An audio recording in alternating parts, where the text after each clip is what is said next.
하나님 말씀은 로마서 7장 1절부터 4절까지 먼저 읽겠습니다.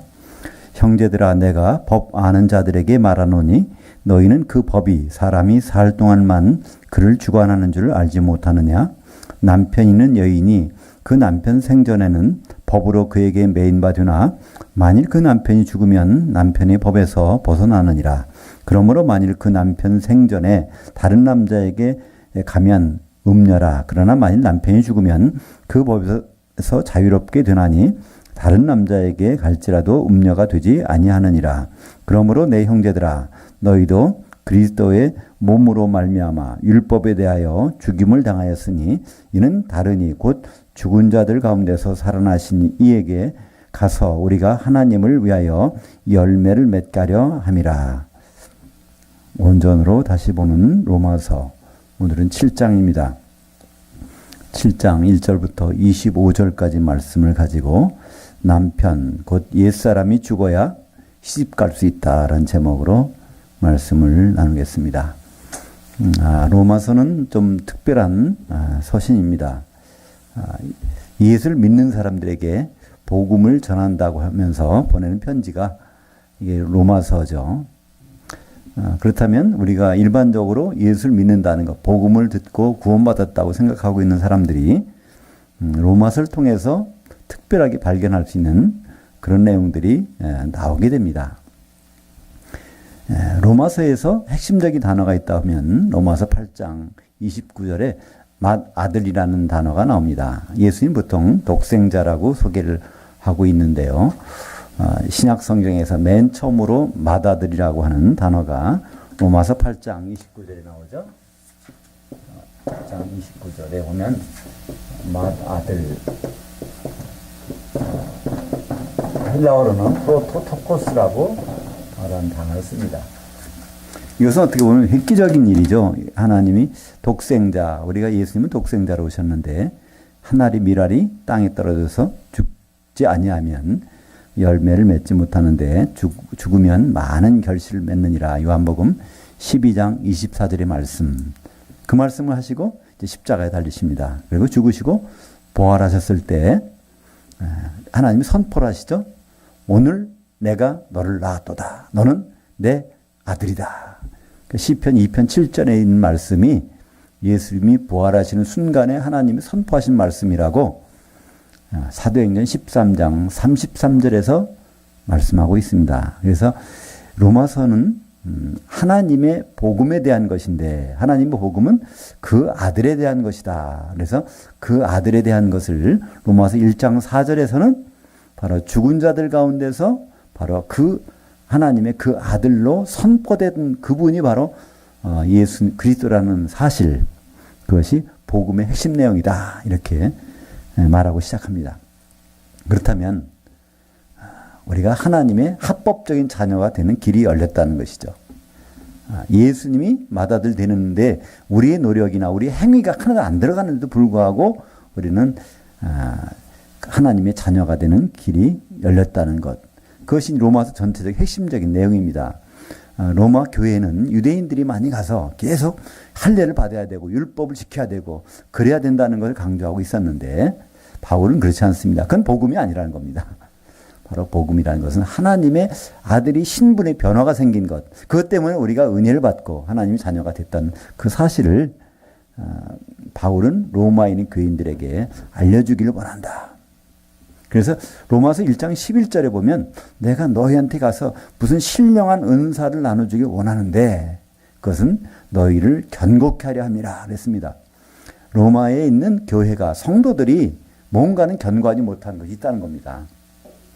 근데 그것만 나눠주면 견고해진다는 거예요. 그것이 이제 그 은사가 로마서 6장 23절, 6장 마지막 절에 나왔습니다. 죄의 삭은 사망이요 하나님의 은사는 바로 그리스도 예수 안에 있는 영생이니라. 이것이 이제 나옵니다. 근데 그 말씀을 우리가 그냥 들어보면 무슨 말씀인지 잘 이해가 안 갑니다. 죄의 삭은 사망이라니요? 그거 다 하는 얘기가 아닙니까? 그렇죠. 그죠? 아담이 죄를 범해서 그래서 우리는 다 죽음에 이르게 됐다. 근데 로마서 6장 23절은 그 얘기가 아니라는 거죠. 그래서 지금 다 구원받은 사람들에게, 영의 구원을 이룬 로마 사람들에게 얘기를 하는 겁니다. 그럼에도 불구하고 그 후로 죄를 범하게 되면 사망이 있다는 겁니다. 그 사망은 이제 천년왕국 동안에 거기에 생명 가운데 있지 못하고 천년 동안 이제 바다에 던져지는 것을 얘기하고 있는 것이죠. 그러니까 그 천년왕국에 대한 것이 바로 하나님 우리에게 주시고자 하는 그 은사란 겁니다. 우리가 죽은 다음이라도 그 주님이 재림하시게 되면 혼인잔치에 들어가서 그 다음부터 천년 동안의 삶, 하나님과 더불어 사는 삶, 그걸 우리말 번역에 영생이라고 그랬는데요. 사실은 그 시대의 삶이라는 단어입니다. 영생. 영생이라고 하는 건 우리가 영어 성경에는 뭐 eternal life, everlasting life라고 그러는데요. 원래 성경에는요, 이 영자를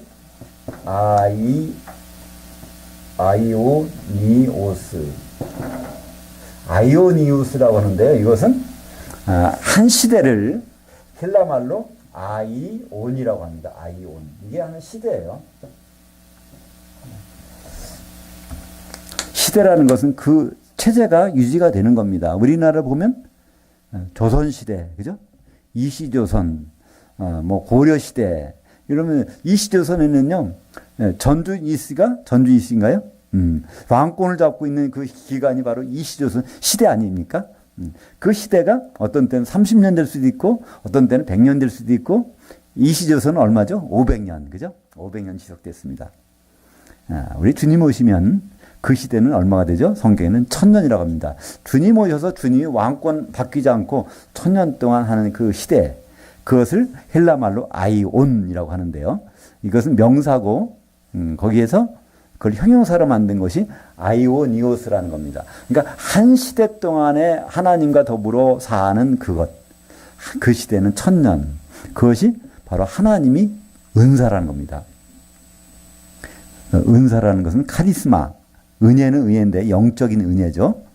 이 세상에선 볼 수 없지만, 맛볼 수 없지만 죽은 다음에 부활한 다음부터 맛볼 수 있는 그러니까 우리가 죽음 다음에 문제가 해결됐다면요, 이 세상에서 뭐 가지고 우리 흔들리겠습니까? 그죠?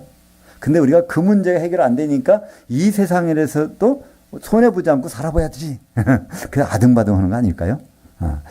우리가 죽은 다음에 그 긴 기간 동안 모든 문제가 해결받았다는 그 엄청난 은혜가 있다면 그것이 생각나는 순간에는 우리는 이 세상에서 어떤 일을 당해도 순간적으로 흔들릴 수 있지만 견고하게 될 겁니다. 그래서 로마서 1장 11절은요. 그 말씀이 나오죠. 내가 무슨 신령한 은사를 나눠주기 원하는 것은 바로 너희를 견고케 하려 함이라. 로마에 있는 교회가, 성도들이 흔들렸다는 거예요.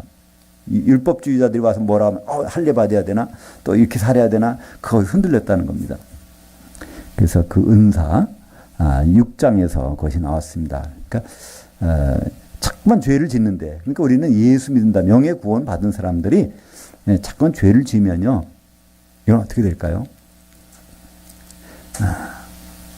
마지막에 가는 것은 형벌의 영원한 형벌인 건 불못이라는 것이 있습니다. 요한계시록 20장에 보면요, 거기는 영원한 형벌을 받는 곳이에요. 불못.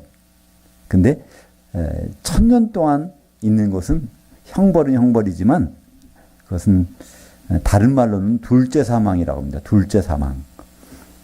요한계시록 20장 4절부터 6절까지 보면 뭐죠? 이 천년왕국에 참여하는 사람들은 복이 있도다 하면서 뭐라고 그러죠? 둘째 사망이 그들을 다스리지 못한다는 거예요. 둘째 사망. 이 둘째 사망이라는 건 무엇일까요? 히브리서 9장 27절에 보면 한 번 죽는 것은 사람에게 정해진 것이요, 그 다음에는 심판이 있으리니 그랬습니다. 그러니까 첫째 사망이라는 것은 우리가 자연적으로 죽는 거예요. 그죠? 우리가 목숨이 끊어지는 순간에 우리는 그 첫째 사망입니다. 이건 누구나 한다는 거예요. 근데 죽었다가 다시 부활해서 그때 주님 앞에 갔다가 다시 또 죽는 수가, 둘째 사망이 있다는 겁니다. 근데 그것이 면제되는 사람이 첫째 부활에 참여하는 자들, 혼인잔치에 들어간 다음에 1000년 동안 그리스도와 더불어 왕노릇하는 그 사람들은 둘째 사망과 관계없는 사람. 둘째 사망이라는 거니까 1000년 동안 천년왕국에 들어가지 못하고 깊은 바다에 거기에서 죽어 있는 거죠. 그러니까 요한계시록 20장 13절에 보면 바다가 죽은 자들을 내어주며 천년 지난 다음에 그다음에 거기서 둘째 사망 가운데 있는 겁니다. 그러니까 불못이라는 것은 사실 사망이 아니에요. 영원히 여기는 살아있는 채로 고통을 받는 것이 불못이잖아요. 그죠? 근데 이 깊은 바다, 다른 말로 지옥이라고 하는 것은요, 그런 둘째 사망 가운데 천년형을 받는 거죠. 천년형. 우리가 보면 뭐 10년형도 있고 15년형도 있고 그다음 무기징역도 있고 해봐야 무기징역이라고 해봐야 1000년 안 될 것 같아요. 그죠? 사람 수명이 그렇게 안 되니까. 근데 이제 주님 오셨을 때 그 앞에 공중에 올라가서 그 혼인잔치 들어가는 사람은 다행이지만 못 들어가는 사람들은 1000년형을 받는단 말이에요. 1000년형이 다 끝나면 그때 이제 거기서 나와서 다시 생명책에 이름이 있는지 없는지 그것을 보게 될 것입니다. 그래서 우리는 지금 예수 믿은 다음에 죄 짓는 것이 더 엄청난 겁니다. 그 둘째 사망이 하는 거예요. 아예 예수 안 믿었다면 죽은 다음에 아예 음부에 가 있다가 나중에 재판 한 번만 받으면 되죠.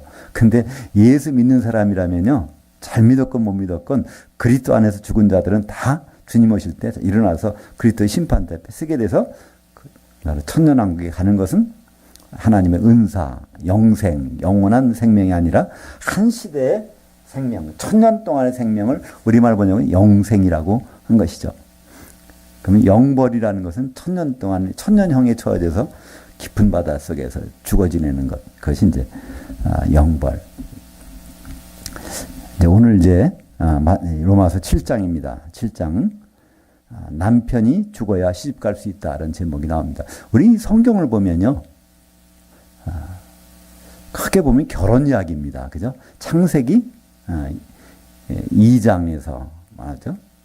아담이 혼자 있는 것이 하나님께 좋지 못하니, 선하지 못하니 내가 돕는 배필을 지리라. 그래서 결국은 그 아내를 하나님이 지어오게 되는데, 그 사건을 통해서 창세기 2장 24절에 남자가 부모를 떠나 그 아내 앞에서 한 몸을 이룰지니로다 하는 하나님의 결심이 나타납니다. 혼인시키겠다는 거예요. 그 남편과 그 아내의 관계는 에베소서 5장 31절과 32절에 보면 예수 그리스도와 이 교회, 이 결혼을 얘기하고 있습니다. 그것이 이제 요한계시록 19장부터 나오죠. 어린 양의 혼인잔치가 나오고, 그다음에 21장에 보면 거기에서 어린 양과 어린 양의 신부인 새 예루살렘이 나오고, 그런 관계로 성경은 마감을 합니다. 근데 그 결혼이 있기 전에 우리는 결혼할 사람들이에요. 근데 우리가 성경적으로 보면 우리가 이미 기혼자들이라는 겁니다. 그러니까 성경에서는 남편과 아내는 그 복종 관계예요, 서로. 그래서 지금은 우리가 누구한테 복종하고 있다는 겁니다. 누구죠? 우리 옛사람한테 우리가 복종당하고 있다는 거예요. 그래서 그 사람이, 옛사람이 죽지 아니하면 우리는 새로 남편한테 또 시집을 못 간다는 겁니다. 그래서 옛사람이 죽는 것에 대해서 오늘 말씀하고 있습니다. 오늘 1절에 보니까 형제들아 내가 법하는 자들에게 말하노니 너희는 그 법이 사람이 살 동안만 그를 주관하는 줄 알지 못하느냐. 그러니까 이 법은요, 죽은 자들에게는 정말 관계가 없어요. 그죠? 재판이 진행되다가 사람이 죽으면 제 재판이 끝납니다. 그죠? 그래서 사람이 살아있는 동안에 법이 정해지는데, 우리가 지금 법적으로 결혼한 사이라는 거예요. 그러면 우리 남편이 누굴까요? 그래서 근데 남편이 죽는다면 합법적으로 죄지 안 짓고 결혼할 수 있다는 겁니다. 근데 남편이 살았는데 다른 남자하고 결혼을 하면 이걸 음녀라고 합니다. 그 이제 있을 수 없는 일이죠.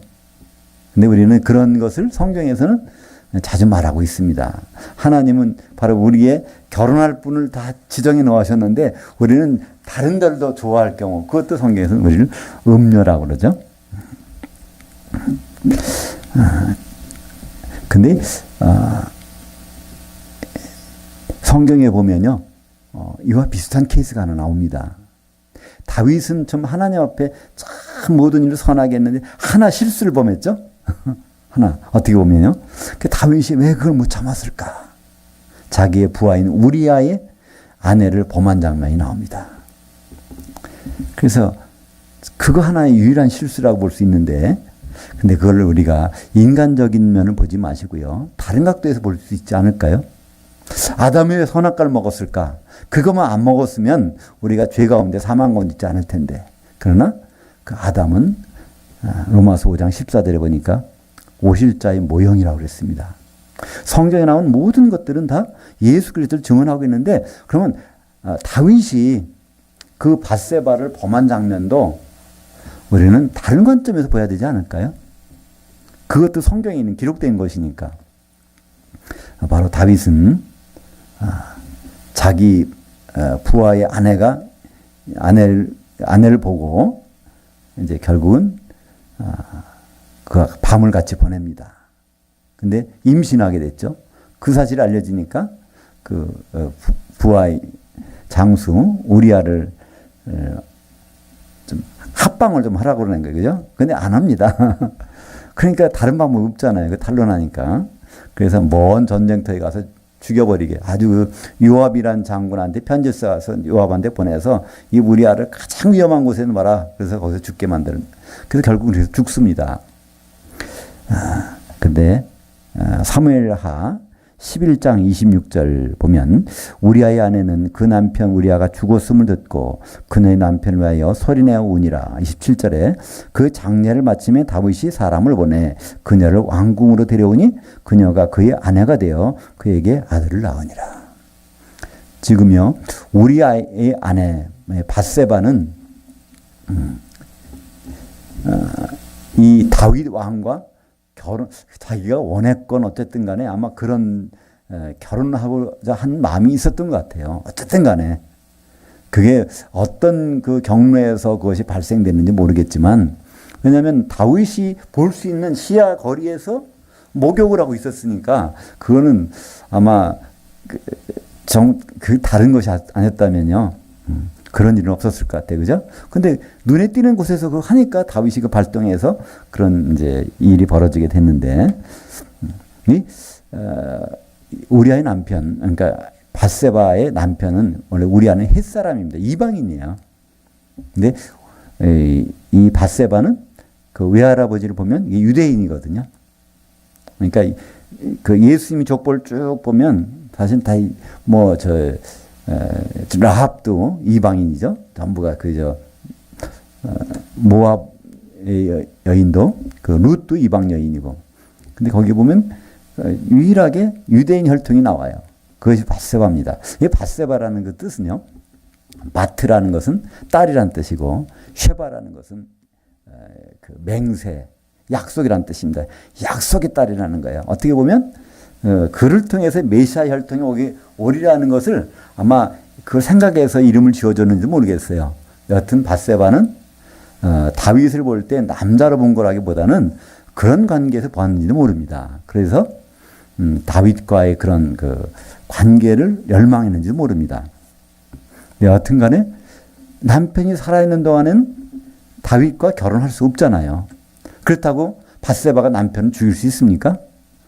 남편을 죽게 만드는 일에 누가 1등 공신입니까? 다윗이 밧세바의 남편을 죽게 만들죠. 그걸 우리가 정말 예수님과 결혼하려고 할 때 우리는 남편이 있습니다. 그 남편을 어떻게 죽게 만들어야 돼요. 근데 우리가 피를 묻히지 않고 예수님이 그걸 해냈다는 겁니다. 로마서 6장 6절에 보면 우리가 알거니와 우리 옛사람이 함께 십자가에 못 박힌 것은 죄의 몸이 죽고 다시는 우리가 죄에게 종로로 타지 아니하려 함이니. 바로 우리 옛 남편이 우리를 주관하는 사람이 우리 옛사람이라는 거예요. 그 옛사람이 누가 죽여줬냐면 예수님이 죽여줬다는 겁니다. 십자가에 달리실 때 그때 우리 옛사람은 예수님이 같이 죽게 만드셨다는 겁니다. 오늘 로마서 7장 4절을 볼까요? 그러므로 내 형제들아 너희도 그리스도의 몸으로 말미암아 율법에 대하여 죽임을 당하였으니. 여기 보면 그리스도의 몸으로 말미암아. 그리스도의 몸은 교회입니다. 교회는 그리스도의 아내죠. 그러니까 그리스도의 아내가 되기 위해서 우리는 시집을 가야 됩니다. 그분에게. 근데 시집 가는데 걸림돌이 있어요. 우리 전 남편이 우리 옛사람이 살아있단 말이죠. 그 옛사람이 죽어야 바로 우리는 합법적으로 이제 그리스도께 시집 갈 수가 있는 거죠. 오늘 바울은 지금 그 전 남편과 그다음에 새로운 남편 예수님과의 관계를 그렇게 우리에게 설명을 해주고 있습니다. 그래서 사실은 우리가 모든 성경에서 예수님도 말씀하셨듯이 등을 들고 신랑을 기다리는 사람입니다.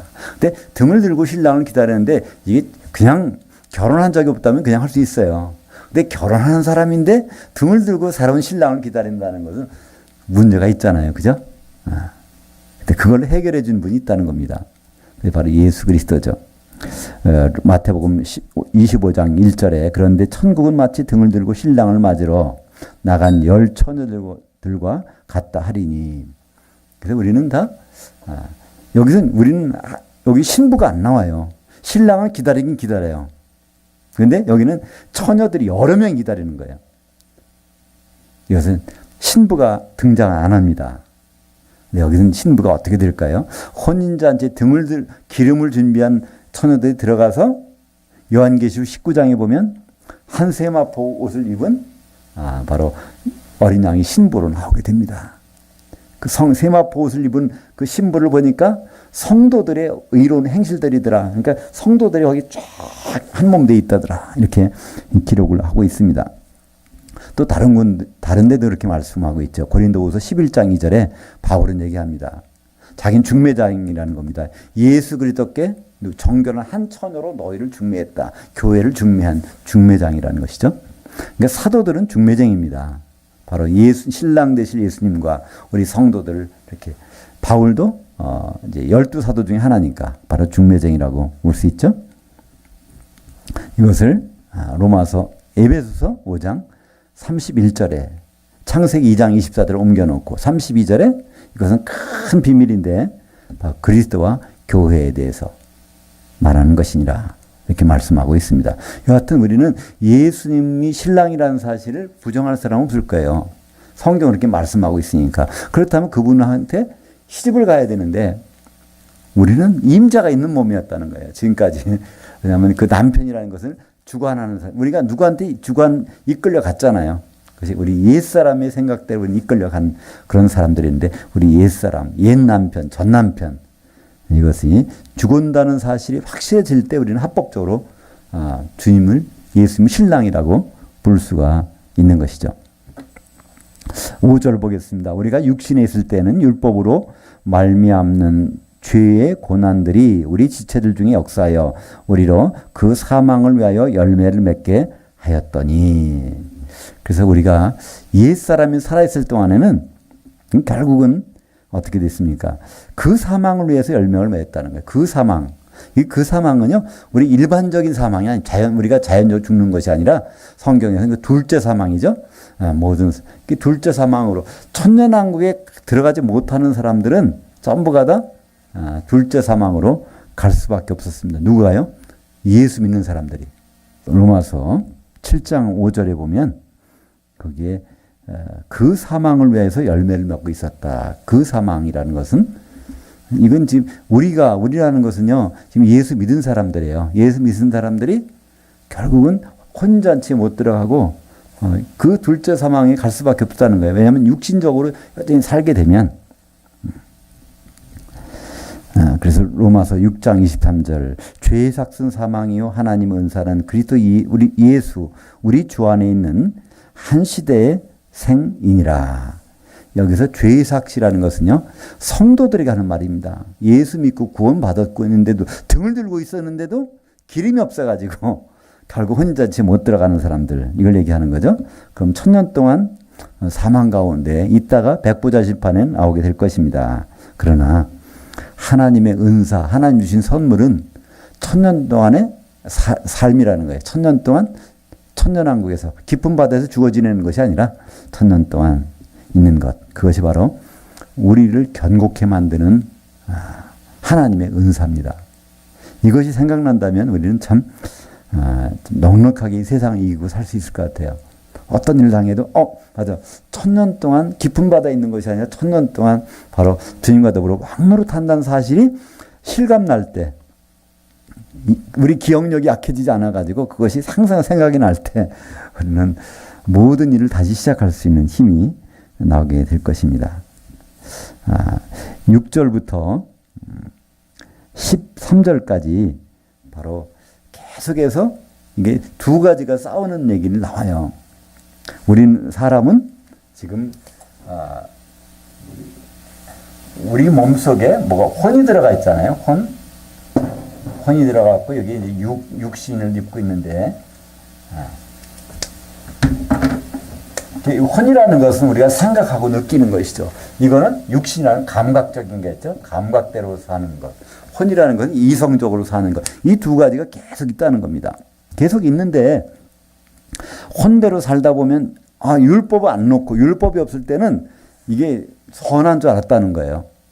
근데 율법을 갖다 딱 놓고 보니까 내가 선한 게 아니에요. 그죠? 나는 사람들 도와주고 좋은 일을 많이 하고 쭉 해서 나는 선하다고 생각했는데 그게 아니라 하나님의 뜻에서 벗어난 거다 죄라고 그러니까 율법을 딱 비춰보니까 죄인이 나타나는 거예요. 그죠? 그러니까 율법이 없을 때는 바로 육신대로 살지 않으려고 노력해서 남보다는 떳떳하게 이렇게 그런 생활을 쭉 해서 떳떳하게 했는데 율법이 나타나는 순간에 나는 죄인으로 발견되고 죄의 삭은 사망이니까 죽음으로 갈 수밖에 없다는 겁니다. 이걸 계속 반복하고 얘기합니다. 그러니까 육신적인 삶에서 벗어나서 자랑할 수도 없다는 거예요. 그렇다고 육신적으로 살 수도 없는 것이고 결국은 뭘까요? 율법이 등장함으로 말미암아 그러니까 육신의 법, 이걸 따르는 것을 바로 성경에는 죄의 법이라고 합니다. 죄의 법. 하나님의 생각에 사는 것이 아니라 내 감각적으로 사는 것. 이것이 바로 죄의 법이라는 것이죠. 근데 이것을 마음으로 생각하는 것. 이것은 혼의 법이고 마음의 법인데요. 이것을 다른 말로 율법대로, 이건 율법이 딱 비춰지면 율법은 결국 사망의 법이라는 겁니다. 사망의 법. 율법이 드러나면 내가 죽었구나 하는 걸 안다는 거예요. 근데 율법이 없을 때 내가 죽은 줄 몰라요. 내가 떳떳하다고 생각하는 거예요. 그러니까 율법이 딱 등장하게 되면 내가 율법에 미쳐보니까 난 죽었네. 그래서 오늘 쭉 보면 결국은 누가 이 사망의 몸에서 나를 건져내랴. 육신을 내가 벗어나서 이성적으로 아주 잘 살아본다고 해도 이거 안 된다는 겁니다. 그렇다고 육체대로 살아도 이건 죄 가운데 있는 거고 이 가운데서 우리는 다른 법을 발견할 수가 없다는 거예요. 오늘은 결론이 안 나옵니다. 사실은. 결론은 8장에서 나옵니다. 8장 2절에 그죠? 그건 생명의 성령의 법이 죄와 사망의 법에서 우리를 해방하였습니다. 근데 사실은 거기서 생명의 성령의 법이 아니라 생명의 영의 법입니다. 우리 혼은 육신을 따라 사는 것이 아니라 그렇다고 우리 혼이 정신 차리고 사는 것이 아니라 이것이 다 우리 옛사람이 다 내려놓고 영이 살아나서 영을 따라 사는 사람. 왜냐하면 하나님의 성령은 우리 영과 교통하시니까 이것만이 유일한 방법이라는 것이 이제 8장과 연결돼서 나옵니다. 근데 오늘 말씀을 이해하기 위해서는요. 내가 누군지를 계속 알아야 됩니다. 내가 누굴까요? 나는 다른 말로 혼이라고 합니다. 누가복음 9장 23절부터 25절까지를 보면요. 내 자아가 혼이라는 걸 계속 예수님이 설명하고 있습니다. 한번 볼까요? 누가복음 9장 23절부터 25절까지 제가 읽겠습니다. 또 무리에게 이르시되 아무든지 나를 따르거든 자아를 부인하고 날마다 자기 십자가를 지고 나를 따를 것이니라. 누구든지 자기 혼을 구원하고자 하면 잃을 것이요 누구든지 나를 위하여 자기 혼을 잃으면 구원하리라. 사람이 만일 혼 천하를 얻고도 자아를 잃든지 빼앗기든지 하면 무엇이 유익하리요. 그러니까 혼이 자아라는 거예요. 나 자신. 근데 이게 죽어야 된다는 거예요. 십자가라는 것은 뭐죠? 사형틀입니다. 이 혼이 죽는, 그러니까 이 혼이라는 건 뭘까? 옛사람입니다. 옛사람이 죽어야 바로 우리는 합법적으로 그분께 시집갈 수 있다는 겁니다. 그래서 이것을 로마서에서는 나라고 계속해서 말씀하고 있는데 나는 죽었다. 어떻게 해서? 율법이 살아나면 난 죽었다는 겁니다. 율법 보기 전까지 내가 좀 떳떳한 사람이 줄 알았는데 율법을 놓고 보니까 내가 생각하는 거, 내가 느끼는 거, 내 모든 결단은 하나님 뜻과는 전혀 반대로 나갔다. 그렇다면 내가 어떻게 살아야 될지, 이성적으로 살아야 될지, 그렇다고 육신적으로 살아야 될지, 이거 다 감당이 안 된다는 겁니다. 계속해서 그렇다고 율법이 들어가면 날 죽이기 때문에 율법이 나쁜 거냐? 그건 아니라는 거예요. 왜냐하면 율법은 하나님 주신 거울이기 때문에 거룩한 거라는 거죠. 그렇다면 거울이 좋다고 해서 문제가 해결되는 것이 아니라 이 거울로 비춰보면 우리 보고 뭐가 필요하다는 걸 알게 해주는데, 그것이 이제 로마서 8장에 들어가면 영의 법으로, 영의 원칙으로 살아가는 것. 영으로 살게 작정하면 그 영에는 성령께서 함께 하신다는 겁니다. 로마서 8장 16절에 바로 성령께서 우리 영과 더불어 우리가 누구를 하는 것을 계속해서 증언해 주신다는 것이죠. 그래서 결국은 우리는 이성적으로, 우리 혼적으로는 선을 행하는 것이 없다는 겁니다. 근데 여기서 계속해서 보면 선악이 나오는데, 이 선악은요, 이 세상의 도덕적인 선악으로 보면 우리는 무슨 의미인지 발견할 수가 없습니다. 하나님께 선한 것과 하나님께 악한 것을 우리 가지고 로마서 7장은 봐야 됩니다. 우리가 아무리 이성적으로 우리 생각으로 좋은 일을 하려고 해도 그건 하나님께는 악하다는 겁니다. 하나님께 선이 될 수 없다는 거예요. 그러니까 이 선이라는 것이 히브리 말로 토부라고 합니다. 토부. 선이라는 게 토부인데요. 이 토부는 어디 나오죠? 창세기 1장에 보면 보시기에 좋았더라, 좋았더라, 좋았더라, 좋았더라 토부로 나옵니다. 그래서 이 토부를 이제 동사로 만들면요, 야타부라고 동사, 이게 선하게 하다라는 뜻인데, 야타부. 이것이 어디 나오냐면 창세기 4장 7절에 나옵니다. 가인과 아벨의 제사 때 하나님은 가인의 제사를 안 받으시고 아벨과 아벨의 제사만 받으셨잖아요. 그때 바로 왜 그렇게 됐는지를 하나님 설명해 주십니다. 왜 가인의 제사는 안 받으셨을까요? 왜 아벨의 제사는 받으셨을까요? 거기에 나중에 이제 신약에서는 바로 믿음으로 드렸기 때문에 아벨 제사는 받았고, 그 다음에 가인은 그렇지 않았다 그러는데요. 구체적으로 창세기 4절을 뜯어보면 그 말씀 가운데 나옵니다. 창세기 4장 7절에 네가 선을 행하면 어찌 낯을 들지 못하겠느냐. 지금 제사에서 실패하고 지금 이렇게 되는 거예요. 그랬더니 우리말은 네가 선을 행하면 이런 일이 벌어졌겠느냐. 내가 왜 네 제사를 안 받았겠느냐 이런 거예요. 네가 선을 행하면. 근데 원문에는요, 선을 행하면이 아니라 이게 미완료입니다. 미완료라는 것은 과거 진행형이에요.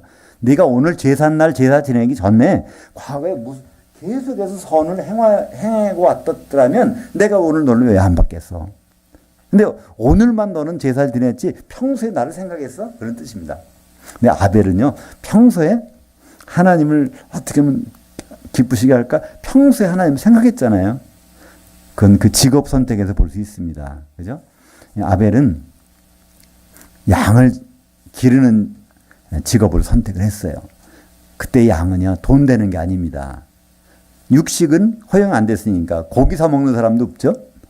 또 그때는 노아 홍수 전이니까 날씨도 따뜻해서 가죽을 입을 사람도 없는 거예요.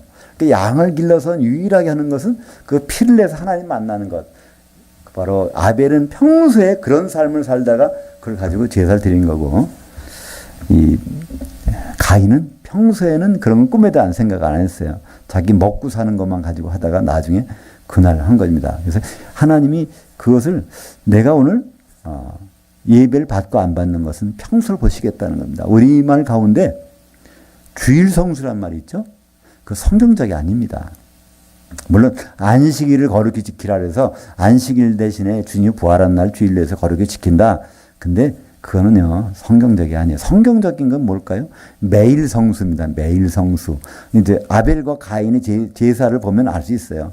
가인은 평소에 항상 양을 가지고 이 양을 기르면서도 이거 하나님 만날 때 이거 피를 내서 갖고 가서 만나야지, 이 생각으로 평소를 지냈다는 거예요. 바로 가인은 평소에 선을 행하지 않았습니다. 하나님 기쁘시게 안 했습니다.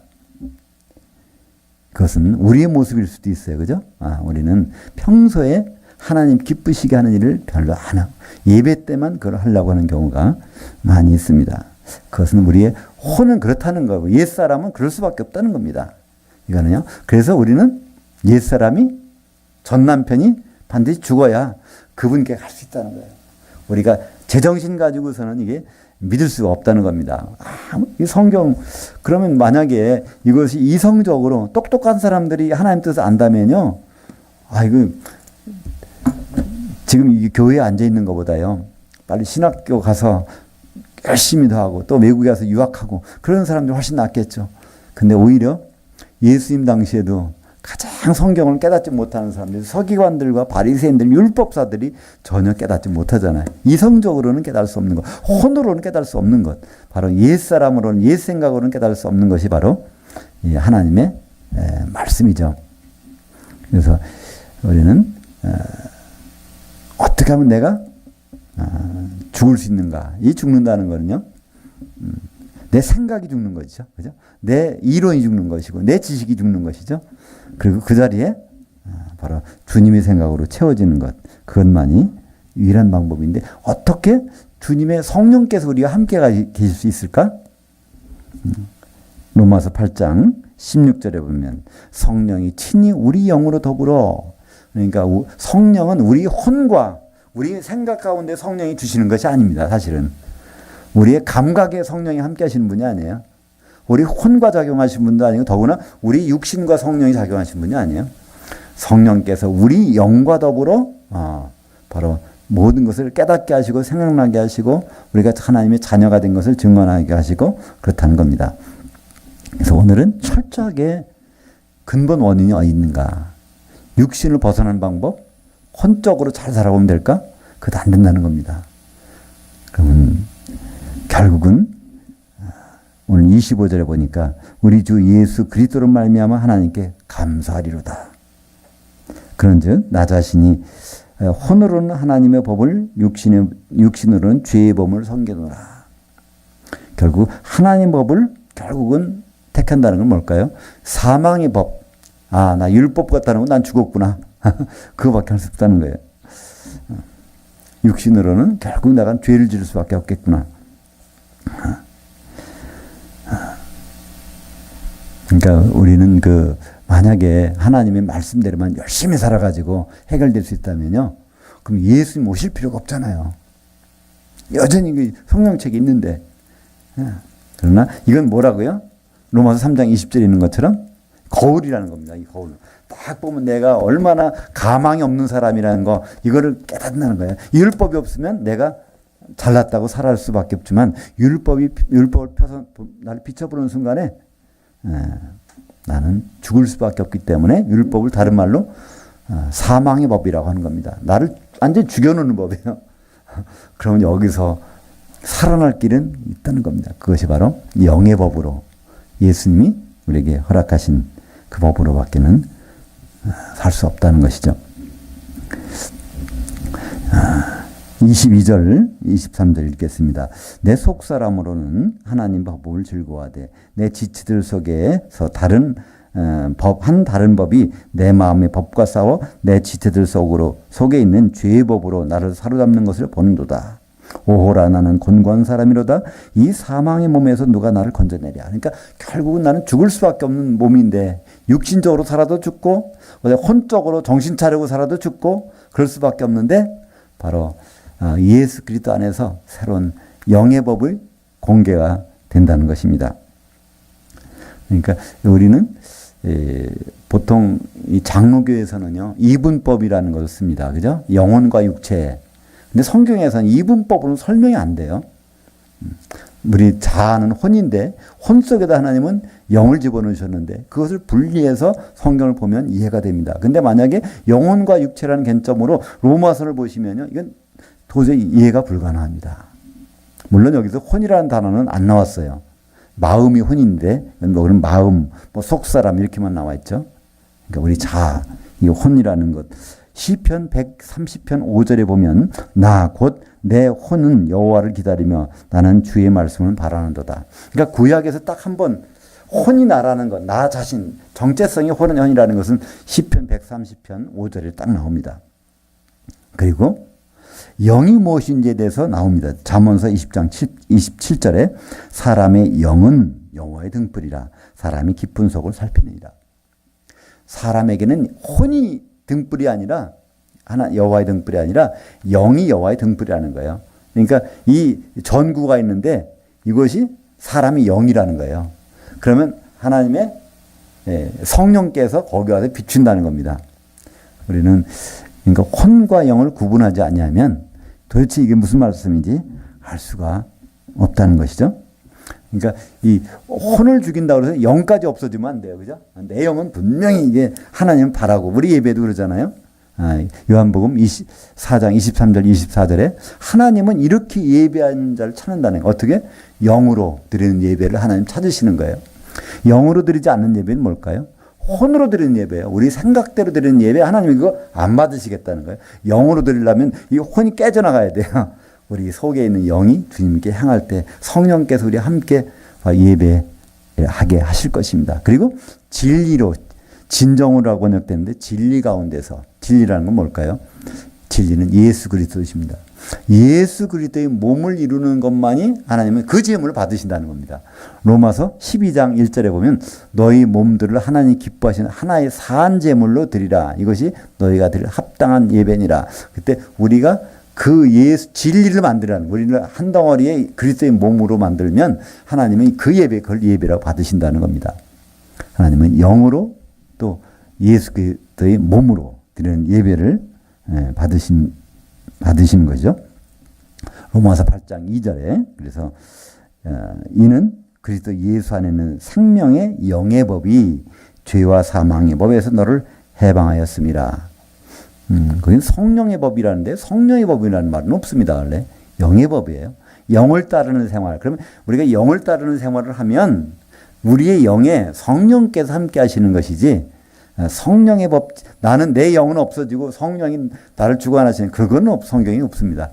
내 영은 첫째 거듭나 살아나야 되고 그 살아나게 되면 성령께서 함께하기 때문에 나 혼은 영을 따라 살게 되는 것. 그럼 영은 성령께서 함께하시기 때문에 결국은 성령께서 함께하시는 그런 삶을 살 수가 있는 것이죠. 우리는 구약에서도 비슷한 내용을 찾아볼 수 있습니다. 스가랴서 4장 6절 그가 내게 대답하여 이르시되 여호와께서 스룹바벨에게 하신 말씀이 이러하니라.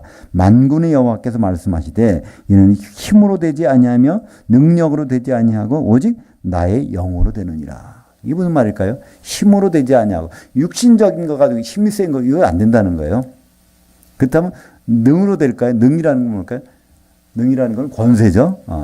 교통순경이 힘이 세가지고 차를 이리로 보내는 거 아니잖아요. 교통순경이라는 모자를 쓰고 제복을 입고 있으면 그 능으로 하는 거예요. 그죠? 어떻게 보면 혼적인 것입니다. 그러니까 육신적인 거나 혼적으로 되는 것이 아니라 오직 여호와의 영으로 하나님의 영으로 되느니라. 그러니까 하나님의 영으로 우리가 되려면 우리가 영이 살아나야 되고 우리 혼은 우리 영을 통해서 결정해야 되고 그러면 그 영에 성령께서 작용하게 되실 것입니다. 그러니까 오늘 말씀의 결론은 결국은 우리는 시집을 가야 되는데 전 남편이 자꾸만 살아나면 안 된다는 겁니다. 전 남편, 나를 주관하고 있던 바로 옛사람은 날마다 십자가에 못 박고 그래서 우리는 영을 따라서 살게 될 때 그 영에는 성령이 함께 하심으로 우리는 성령의 기름 안에서 시집갈 수 있는 다섯 처녀들이 될 것입니다. 우리가는 만약에 옛사람이 자꾸만 살아나면 이건 하나님 보시기에 음녀가 되는 거예요. 남편 생각하고 전 남편 생각하고 예수님께 시집간다? 이거는 불법이라는 겁니다.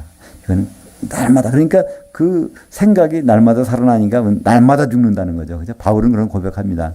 나는 날마다 죽노라. 날마다 옛사람이 살아나니까 그것이 죽어야 합법적으로 하나님은 나를 음녀라고 음탕하지 않다고 인정하시겠다는 겁니다. 우리는 남편이 죽어야 전 남편이 죽어야 그리스도께 시집갈 수 있습니다. 기도하겠습니다.